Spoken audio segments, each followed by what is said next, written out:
Thank you. And thank you for all of you for coming. Yeah, as Tomáš said, this presentation is about how we created or recreated Lost Heaven for Mafia Definitive Edition. I will do a brief refresher of what the original Mafia game was, and then we will go roughly through the development stages of the game. I will show you what we did at what point. There will be time for Q&A at the end, so if you will be interested in anything I won't mention, feel free to ask. First, quick info about me and the team, so you know who I mean when I said we did something. My name is, as you can read, Jakub Vavřík. I started my game dev career in 2014 at 2K Czech. I worked on Mafia 3 and all its DLCs. Then I doubled a bit with some in-house project, but eventually I was moved to pre-production and then production of Mafia Definitive Edition. My role in the art team was of environment art lead with focus on mission space. What I mean by mission spaces is pieces of content that had more intense combat and more intense narrative about them. I wasn't the only art lead on the team. Michal Trimalka was also environment art lead, but he was focusing more on the city and the city district. Not trying to diminish the importance of the city, but I had experience with the mission, so the presentation will be leaning towards that part of the content. Petr Mosejzik was art director for the project, and at the peak we had roughly 30 artists. Art team or environment art team was located mainly in Brno, in H13 studio, but other departments were more or less distributed across all Hangar 13 studio location. So, for example, designers were mainly located in Brighton, not all of them, but a big chunk.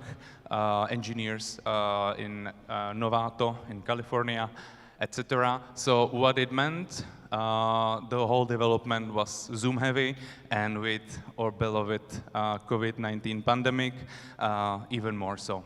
So the whole game at some point was basically developed from home. Okay, so let's go for the original Mafia refresher. I'm sure that a lot of you played the game here.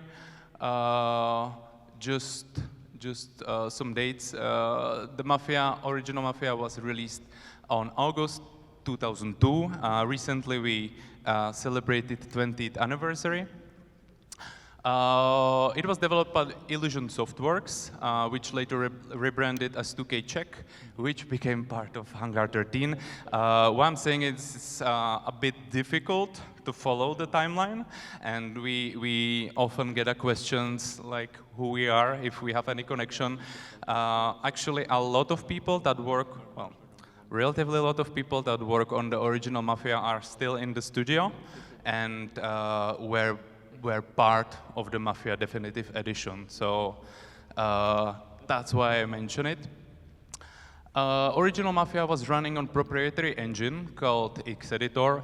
X-Editor, by the years, gradually developed in the engine we did Mafia Definitive Edition called Fusion, but it was so old, the assets and everything weren't really compatible, so it wasn't possible to port it from one engine to another. So if we wanted to do something, it had to be basically recreated from scratch.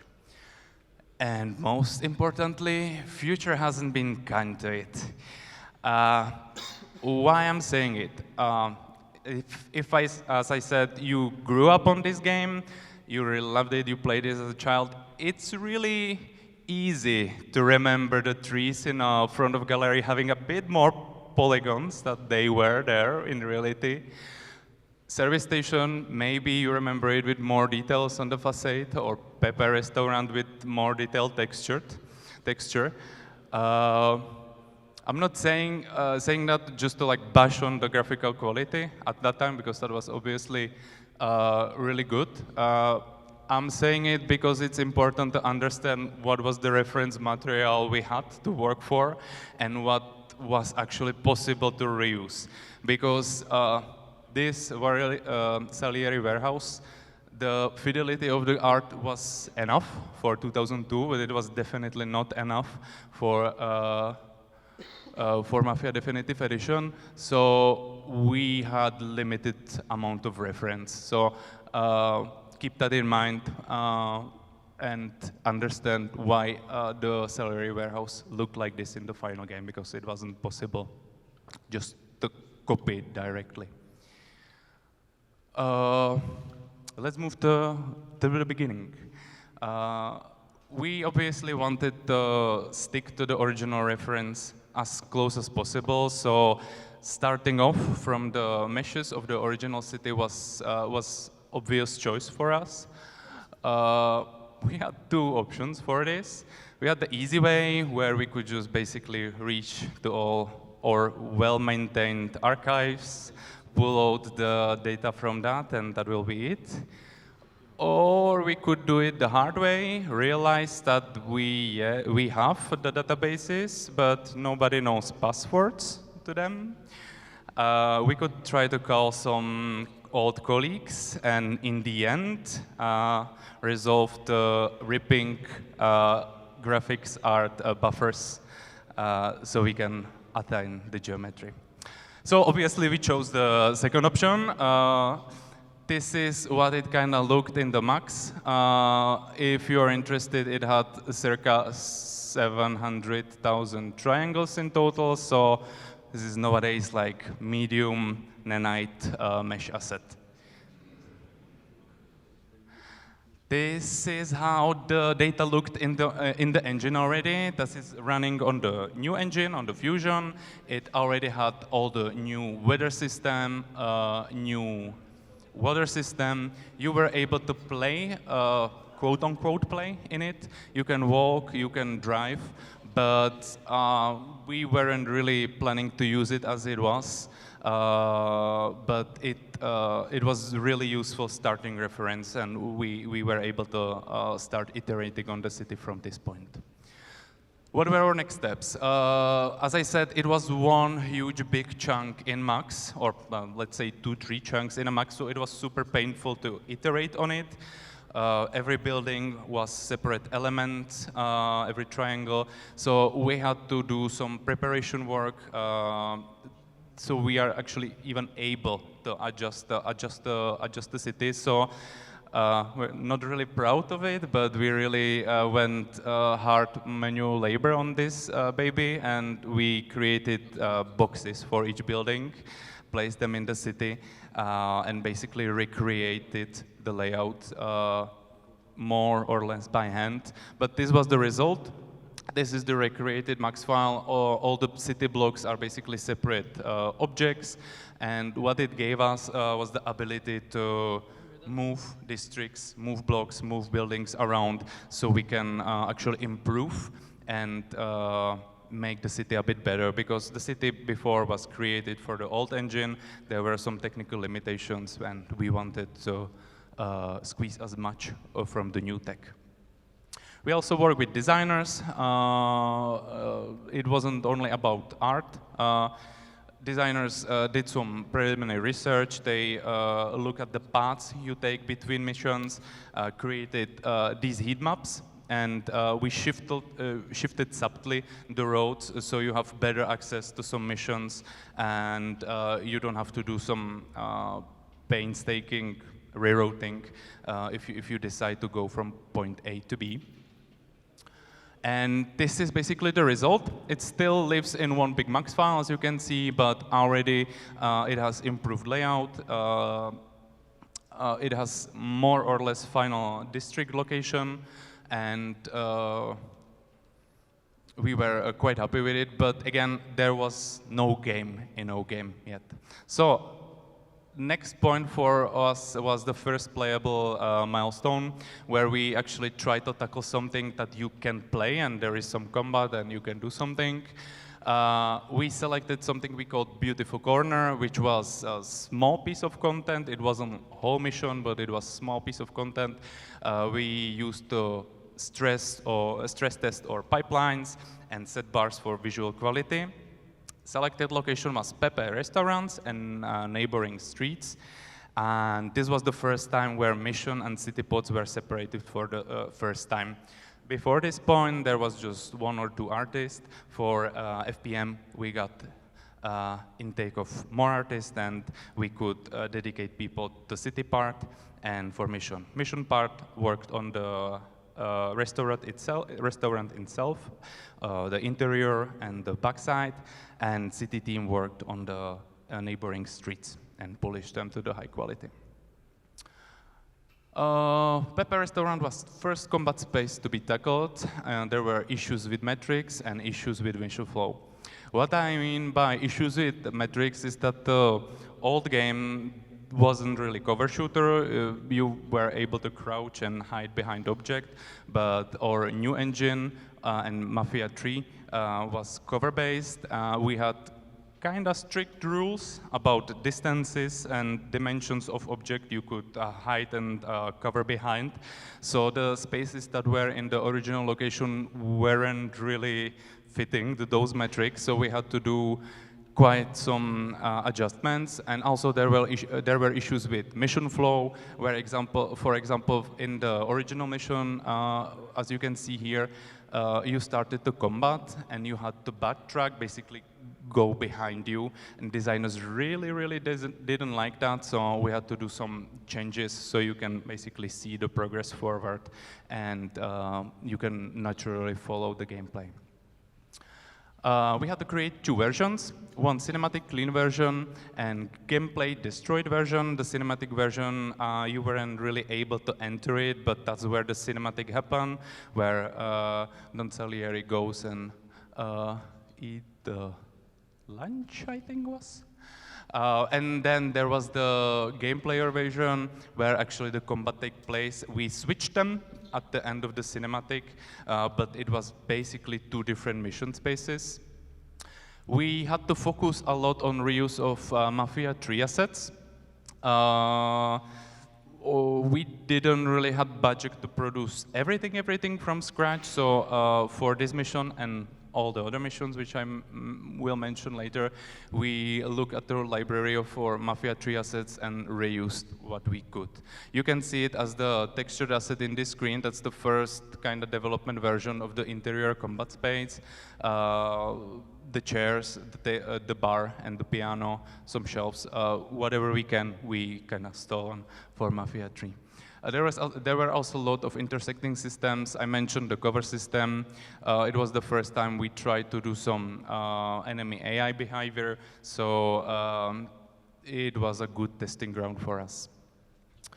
This is a screenshot of the nearly final version of the nearly final clean version. As you can see, the bug, I can actually show you, the bug is no longer there, and to progress forward in this mission, you have to take this, this door. It's not really visible here on the destroyed version, but you can access through here the progress in the mission, and that was the solution our designers were looking forward with the mission flow. The backyards were almost completely reworked.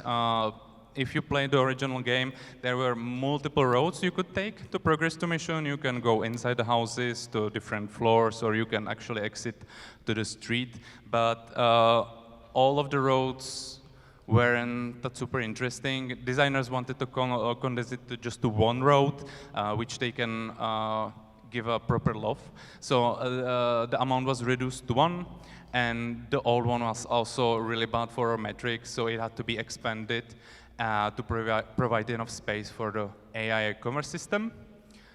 And sadly, there was no dock. I know that a lot of people on our team were fighting to get the dock into the game from animators, programmers, but alas, it didn't happen. There is, if you are not aware, one dock in Mafia Definitive Edition, so if you don't know where, stay tuned, I will mention it. This is how the back alley of the Pepper Restaurant looked in the final game. As you can see, these one are basically designer spawn points for enemies. We have cover objects that are abiding or metrics, so they are a bit blocky. It's something we will touch with later missions. But overall, it was a much better experience visually and gameplay-wise. So we were quite happy with the result we reached in the FPM. Time for technical intermezzo. So if you are not into it, it's a good time for bathroom break. Pipelines were purposefully kept same as on Mafia 3. On Mafia 3, the pipelines, or when we started working on it, they were already quite dated, or at least a bit, which you will see later, but we didn't want it to reinvent the wheel. We had them working, we shipped the game on those pipelines, so we decided to stick to it and reuse all the systems, basically, that we had on Mafia 3. We had your usual PBR render, usual set of textures, base color, roughness, metalness, nothing that you wouldn't expect. Only major difference to Mafia 3 was a new GI and reflection system. On Mafia 3, we used Enlighten. If you are not familiar, that's a third-party solution. It works quite similar to Unreal for light maps.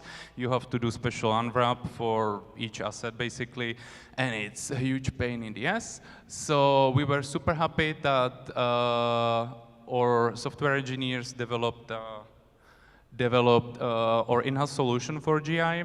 It worked in combination of screen space reflection and some capture from probes we placed manually in the scene, but I wouldn't pretend I know what black magic happened under the hood. But what it meant for us as artists is that we didn't have to do any preparation. We just created the asset and they simply worked when we placed them in the scene. Everything environment related was done in 3ds Max and Photoshop. Thus the dated pipelines with very few complex assets done in Substance Painter. And we had a suite of in-house plugins and add-ons for exporting and iteration. How it worked in reality is that we did our meshes in Max. With one press of button, if you set everything, you can export the mesh in our engine into Fusion. It automatically reloaded. So in the end, it wasn't as painful as you can think of, but the setting process was a bit expensive. Similar for Photoshop, we had one Photoshop file for all the channels, basically, just in different folders, and with a button click, you could export them, and exporter automatically assemble that to the textures similar what Substance Painter does nowadays. From technical standpoint, this is how the city was divided on streaming chunks, which reflected basically the different Max files. In the orange-yellowy lines, you can see borders of districts, and then the districts are further divided by the blue lines. So how it ended up is that one district was in one Max file, and different layers were separated in just folders.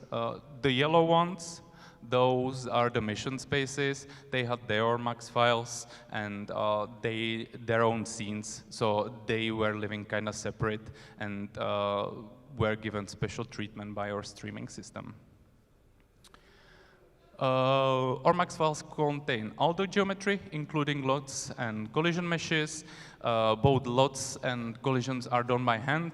We experience with using Ziplingon, but for example, on the houses weren't super detailed, so the simply gaunt results were quite not so satisfactory. It was visible with the lot switching, how it was popping, so in the end we had to do them by hand, the same as we did on Mafia 3. Buildings are placed in engine. They, in the end, won't live in one district max file. They have their own max file, same as props and other assets. And city in engine is divided into different scenes, which are further divided into separate layers, similar to the max file, just to illustrate how it looks and what you could see when you were artist working on the city district in Fusion. This is a whole Little Italy. As you can see here on this side, that's basically all the folders, all the layers that they were. The gray ones are the geometry coming from Max, which at this point were basically only the roads and terrain, and everything else is placed inside the Fusion, inside the engine. So all the buildings has their own folder, and it's further divided into the blocks. So that's how we lived for a few years. With that, the intermezzo is over, and let's move back to development. The FPM was nice, but it was a really small chunk of the game. We needed to expand the experience, and that's where vertical slice come in. We decided to do one complete mission or chapter to final quality, including cinematics, the city spaces, and so on. And the mission we chose for this was a farm. Again, if you are not familiar, this is how farm looked in the original game. The lighting is not final, but you can see the next-gen VFX. When we looked at this layout with designers, we immediately know that there won't be much we will be able to save or reuse for the original layouts. It wasn't really play nicely with the metrics and goals we had for modern gameplay. So we had to start a quite extensive iteration process with designers. We were trying to find balance between art and design. On the left, you can see like initial blockout we received from designers. On the right, you can see like art feedback, and then we basically recreated the blockout and continued this ping pong until we were happy. We were, from art, we're trying to push the kind of omnius mood, the stormy play through the initial section, but we were just partially successful because it was too long, and in the final game there is just short part of it. Purely from art side, we did all the stuff you can imagine when developing a new location. We were gathering references, creating call-out sheets, discussing with art direction where to take this mission art-wise. So nothing really unusual. And this is a really early working prototype. As you can see here, that's not actually part of the mission. That's our asset gallery of all the assets we were able to reuse from Mafia 3, and we saw that they fit kind of in the location, so we placed it here on the field and tried to put them somewhere in the mission itself. And this is the play space. The reuse assets are the one textured, and everything else that's just flat color. That's everything we had to do from scratch for this mission because there wasn't content to be reused. And this is how it looked in the engine. You can see that it's really roughly there. You were able to play it, but it needed a lot of art love. Pay special attention to the last slide. That's basically where the last combat takes place. I will have a screen for the final version so you can compare. Particularly difficult location to solve, where art, game design, and cinematics intersect. We had to do motion capture before we had a certain idea about how the mission space will look. So the motion capture was already locked in, and that meant we had a limited degree of changes we could do around the cinematic location. One of them was this ambush area, spoiler alert.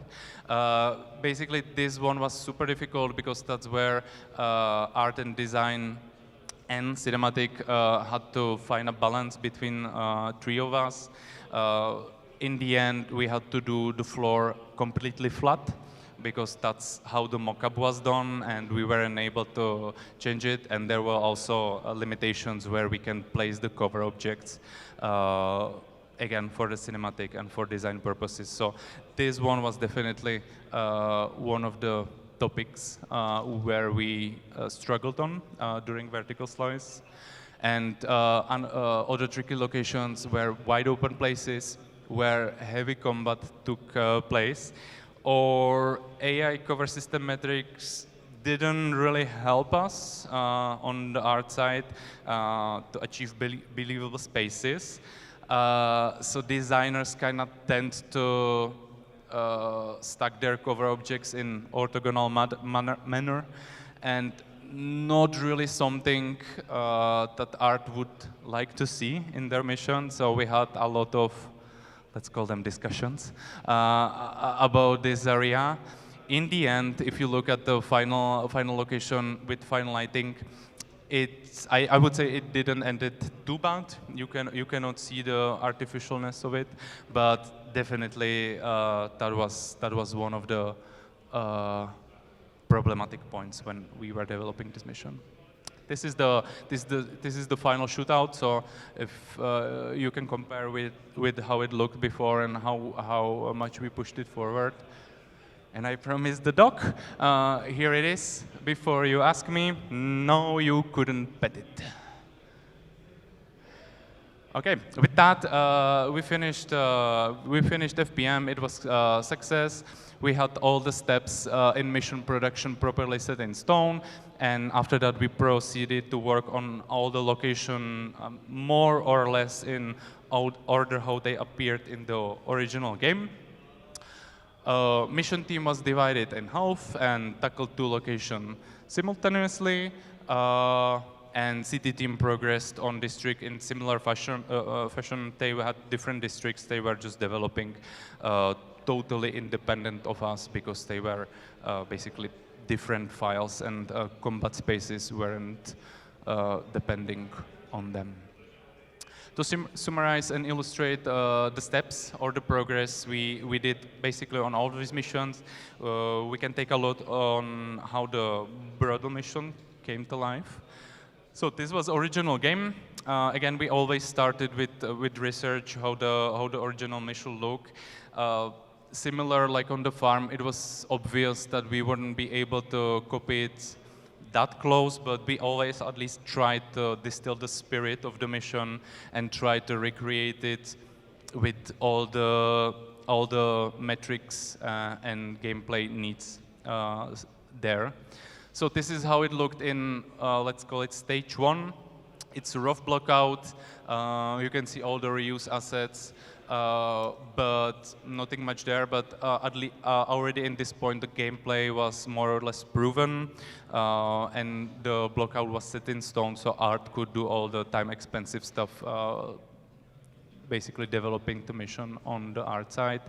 From art point of view, we did rough texture pass so we can better visualize how the mission will look, and could do some more drastic changes still at this point. The lighting is super temporary, but already you can kinda imagine how the mission will look in the end. After that, basically we just did it.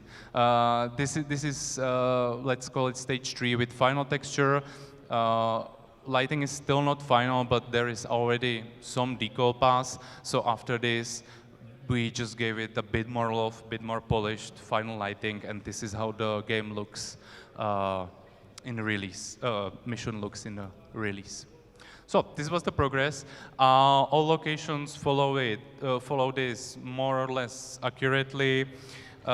In the final game, we had more than 30 different locations.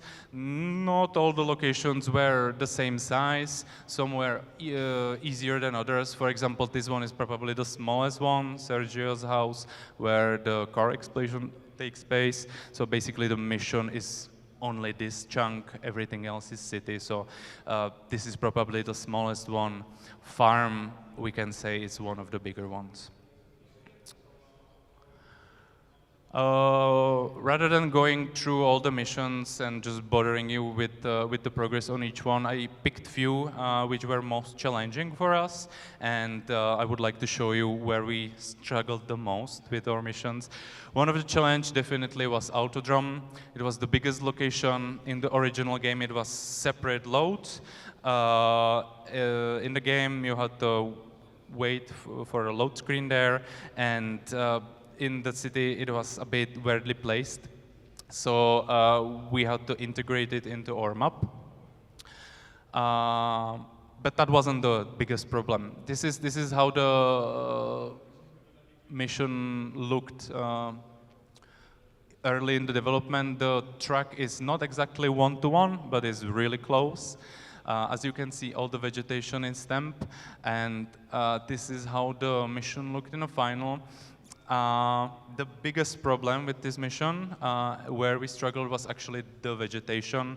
As you can see, there is plenty of trees, and we had a lot of performance issues around this vegetation, especially on consoles. It was hard for us to keep the FPS stable, and for the driving gameplay, it was super important to keep it stable, so the driving experience was enjoyable. So we actually went through multiple iterations of performance tweaks. We tried to bake the trees together, put their billboards,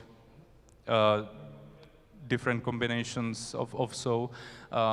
Also, there was a lot of grass painted in our system, so that was definitely not easy thing to do. In the end, I think we achieved it, but it took us at least like 10 iterations before we had something that's playable and looks visually appealing. Prison, that was also really one of the big, if not the biggest challenges. It was the most complex location, and narratively it was a bit unresolved. Let's tackle the narrative part first.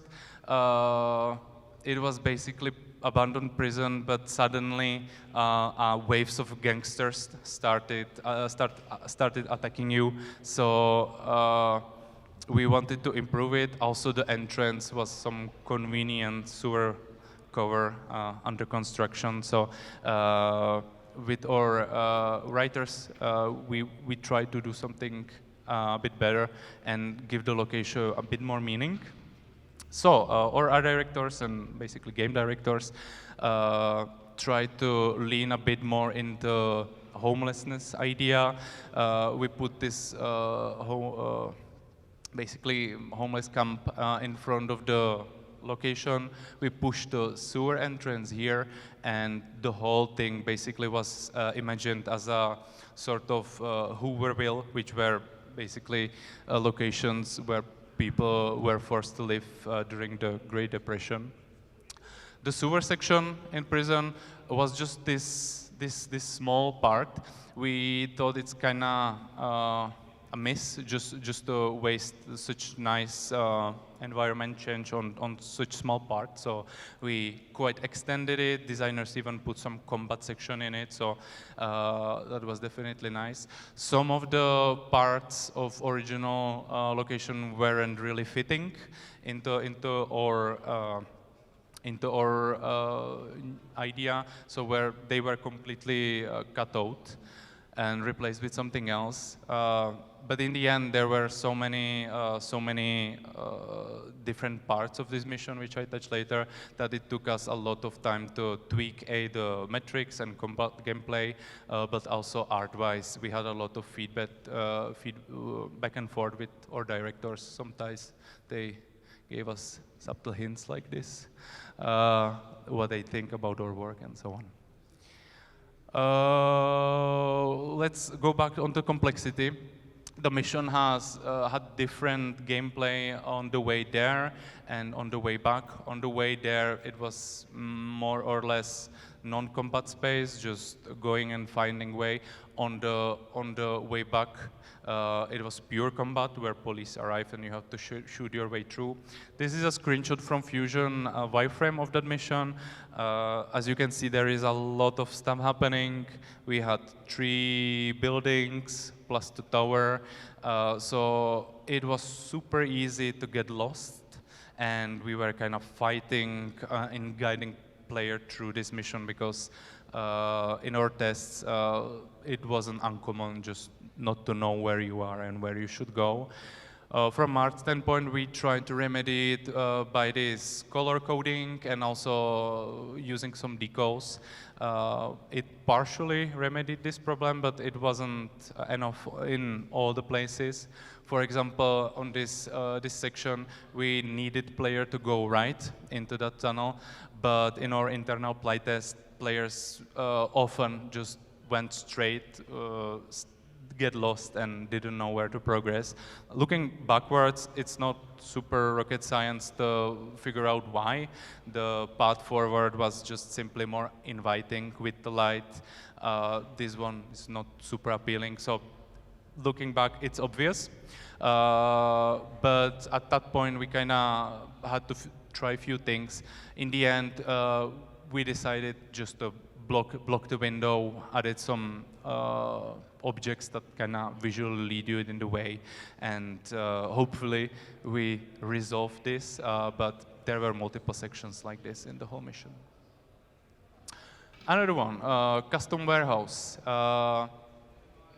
This wasn't that hard in gameplay-wise, but it was a mission where we struggled a bit with different visions of art and design, let's say. It was completely new location. In Definitive Edition, it didn't exist. The part of the game where this takes place was in Harbor. It wasn't super exciting. You were just taking crates back and forth. So design wanted to create something completely new for this.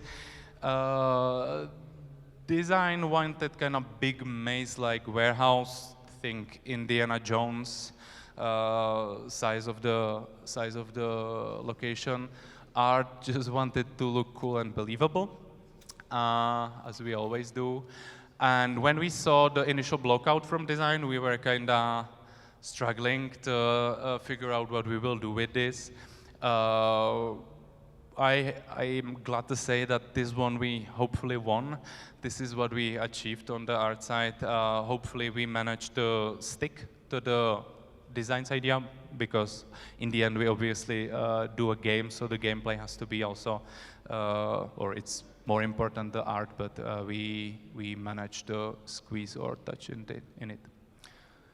And let's finish with just some extra remarks.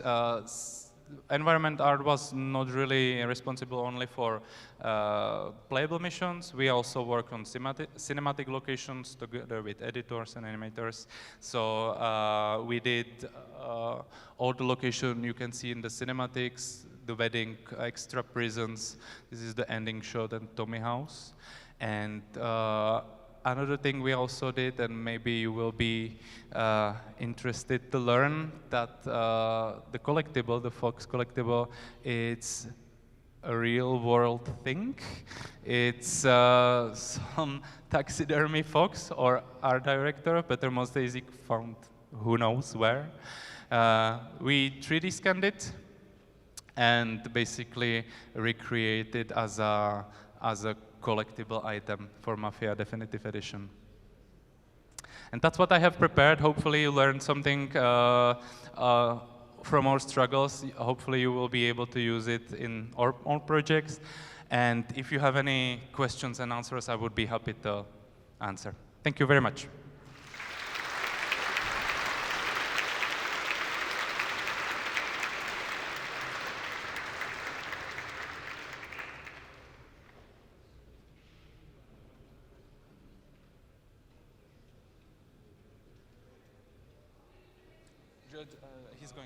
He's going with microphone, so if you want the microphone, just raise your hand and...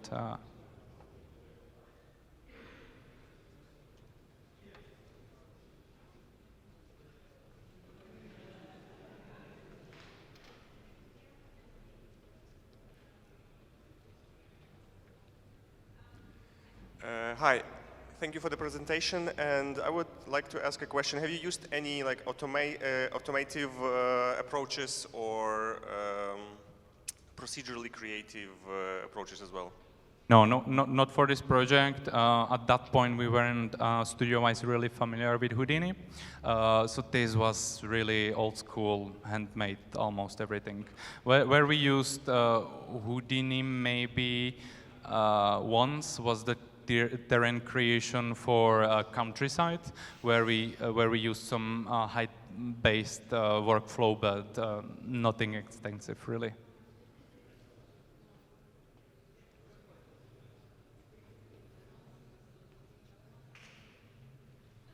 Okay, if that's it. Here in the front.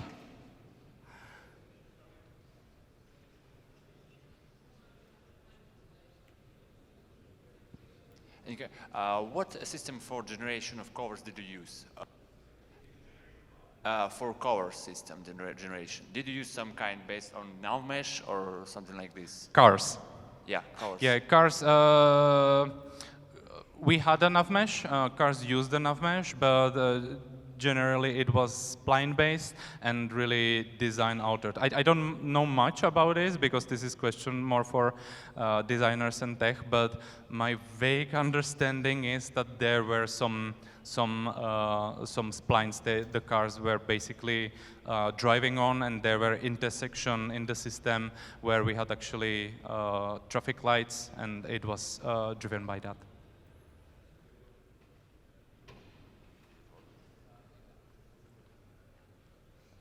You were forced to adjust the location for this algorithm for generation the covers, right?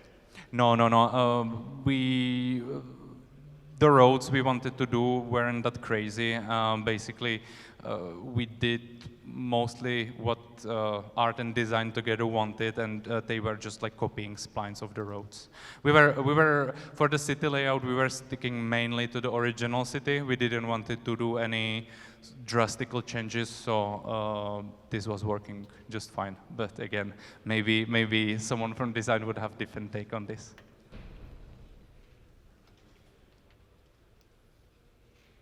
I have a very common question, I think.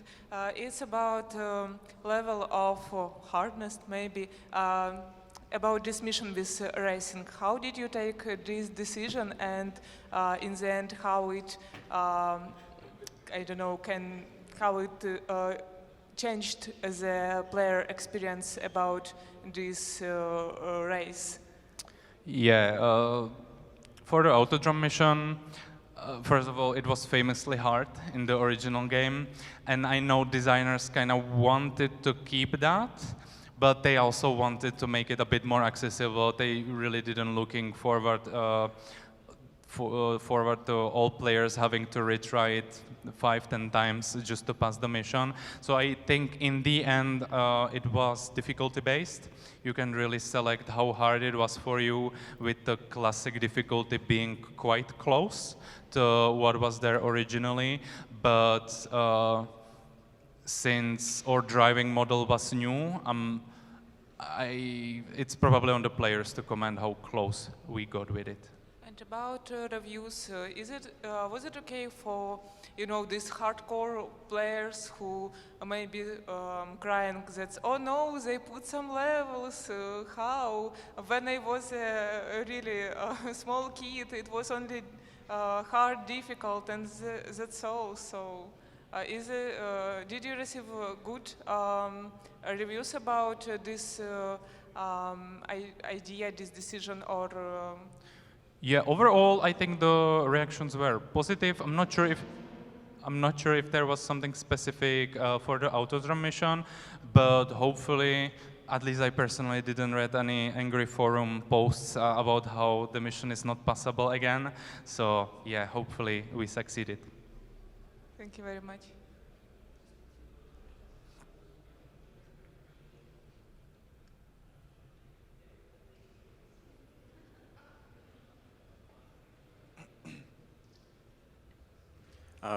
Hello.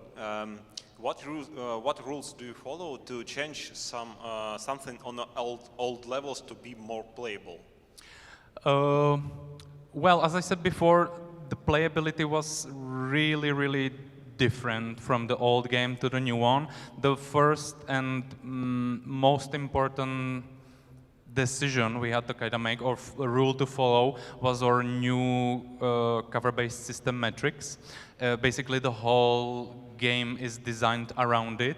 So first, we had to look at the spaces there were in the old mission. Look if it's big enough for our AI. If for example, if you remember the screen from the brothel and the pillars there, if they are thick enough so you can cover behind them. In original game, it was, I don't want to go into exact numbers, but it wasn't thick enough. Or just as interesting fact, our smallest covers were 90 centimeters. So basically, if you wanted to cover behind something, it had to have at least 90 centimeter width and height, which obviously posed quite serious limitations on art. But that's basically the rules our game played on, so we had to stick to that. Okay, I understand you use some core metrics to build some new levels on something like this, yes? Yeah, exactly. We had a quite extensive wiki with all the rules that our cover generation is basically guided for. So everything we wanted to build from art and design had to stick to those rules. So at multiple points, we had to obviously do something that we weren't super happy art-wise, but it had to stick to the proper metrics, so the game is actually fun and playable. Thank you.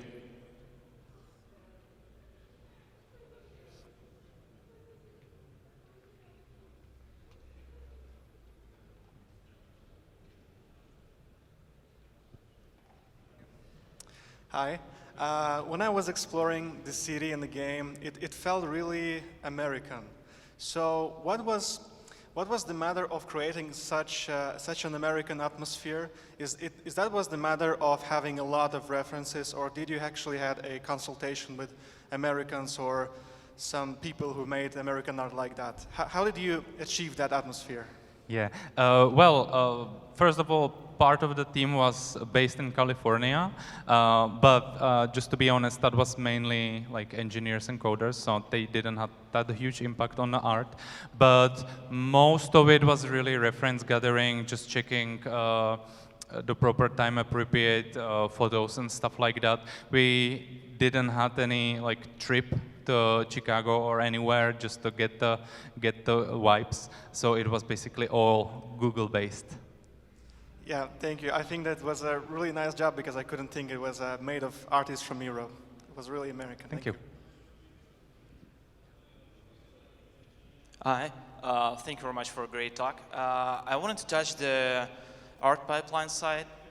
And you have mentioned that there was some stage in the beginning where you have set up the art pipelines and how you approach the content. But at the same time, you mentioned some issues with certain steps like foliage in the race mission. So I'm really curious of how much of a difference your art pipelines have experienced after you have locked those pipelines on the preliminary stage. Well, for the pipelines, honestly, we didn't have that much exploring to do. As I said, they were mainly copied one-to-one for Mafia 3.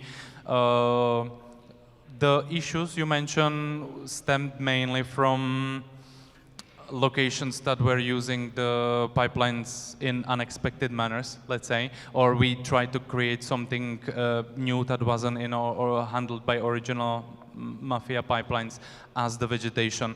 The problem with vegetation on the art autodrome wasn't how we do it, but the performance. It was just too many trees there. Basically, we struggled with draw calls and render time, so we had to juggle a few different things there. Okay, and you have said you also stress tested the first playable demo, isn't it? Yeah, we stress tested, but there are, I would say, always times in development where something that you weren't expecting occurs, and you just have to deal with it. I would say that this was one of them, definitely. So I presume it was just certain locations. It was not a common practice, right? Well, I would say the autodrome was the most severe. There were auto locations we had to tweak performance. It was mainly tied to the new GI system we had, which was developed together with the game. So basically, we had the final system not that long before we finished the game. So there were performance tweaks to that also, but yeah, that's how we roll. Okay, thank you very much.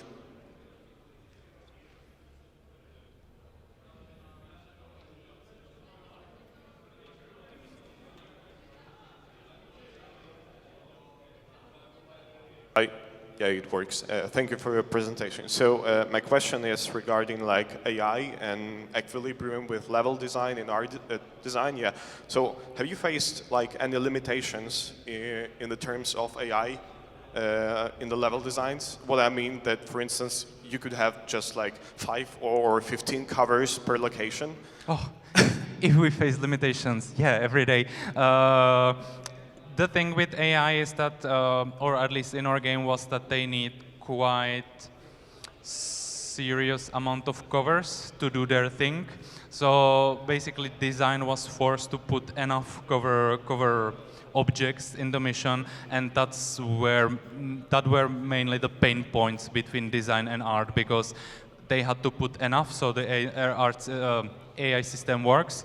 But art obviously didn't want it that because it looks stupid, and we kind of had to find a balance between that. I'm not sure how well we achieved that, but we tried. Okay, thank you.